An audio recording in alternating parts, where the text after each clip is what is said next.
भाइयों बहनों, भाजपा सरकार के इन प्रयासों के बीच यूपी में एक बार फिर दो शहजादों की जोड़ी उनकी फिल्म का शूटिंग चल रहा है आजकल।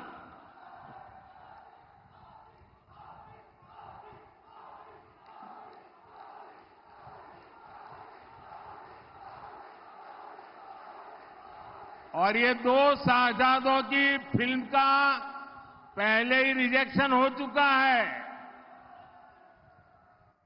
हर बार ये लोग परिवारवाद, भ्रष्टाचार और तुष्टीकरण की टोकरी उठाकर यूपी की जनता से वोट मांगने निकल पड़ते हैं। अपने इस अभियान में ये लोग हमारी आस्था पर हमला करने का कोई मौका नहीं छोड़ते।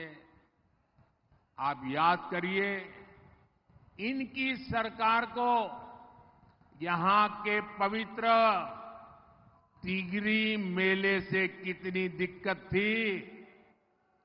तिगरी मेले में भी रुकावट डालते थे। यहां जो कांग्रेस के प्रत्याशी हैं, उन्हें तो भारत माता की जय बोलने तक में आपत्ति थी। जिसको भारत माता की जय मंजूर नहीं, वो भारत की संसद में शोभा देता है क्या? ऐसे व्यक्ति को भारत की संसद में प्रवेश मिलना चाहिए क्या?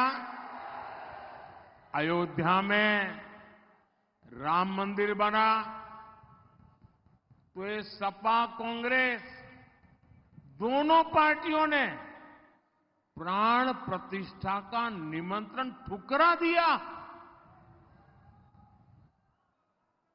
आप कल्पना कर सकते हैं, वोट बैंक के भूखे लोग प्रभु राम के प्राण प्रतिष्ठा के अवसर पर निमंत्रण ठुकरा दें। अरे उसके बजाय तो उनकी ओर देखिए, जो जीवन भर बाबरी मस्जिद का केस लड़ते थे, सुप्रीम में हार गए तो खुद प्राण प्रतिष्ठा में आकर के शामिल हो गए, और इनको तो उसमें भी शर्म आ रही है। ये तो उनसे भी गए बीते हैं। लेकिन ये लोग निमंत्रण ठुकरा तो दिया, लेकिन इससे भी उनका मन नहीं भरा। उनको लगा कि शायद वोट बैंक कच्ची रह जाएगी, और इसलिए ये लोग आए दिन राम मंदिर और सनातन आस्था को गालियां दे रहे हैं।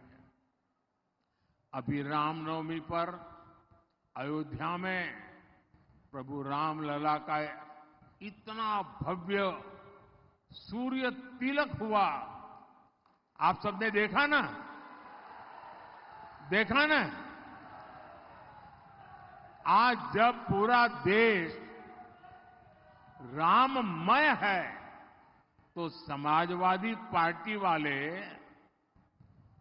जो राम की भक्ति करते हैं, समाजवादी पार्टी के लोग वोट बैंक की खातिर पब्लिकली कहते हैं कि ये सब तो पाखंडी है। क्या आप सब पाखंडी है क्या? क्या राम भक्त पाखंडी है क्या? क्या राम की पूजा करने वाले पाखंडी है क्या? साथियों, इंडी गठबंधन वाले सनातन से घृणा करते हैं। आपको ध्यान होगा, मैं कुछ दिनों पहले द्वारिका नगरी गया था, और अमरोहा तो सीधा सीधा श्री कृष्ण के साथ नाता रखने वाली जगह है।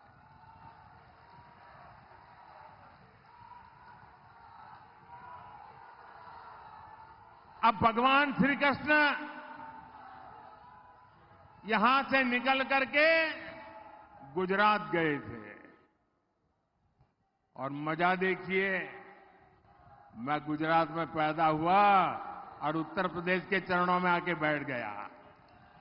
काशी ने मुझे सांसद बना दिया।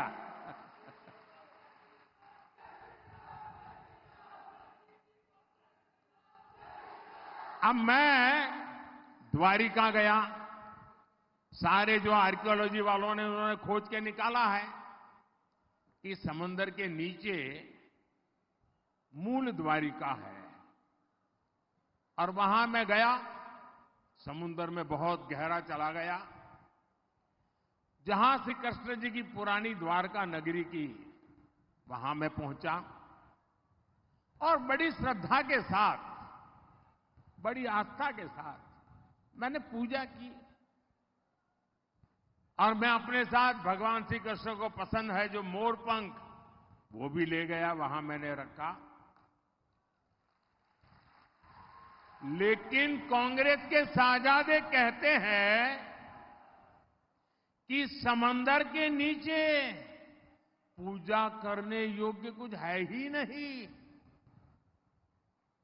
हमारी हजारों वर्ष की मान्यता को, भक्ति को, जिसके साक्षात सबूत है, इस तरह खारिज कर रहे हैं लोग सिर्फ और सिर्फ वोट बैंक के खातिर।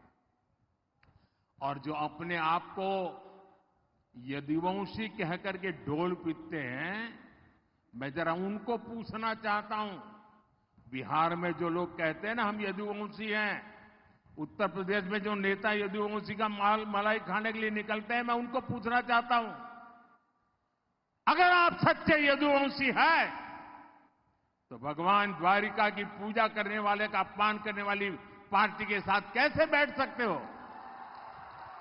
कैसे उनके साथ समझौता कर सकते हो?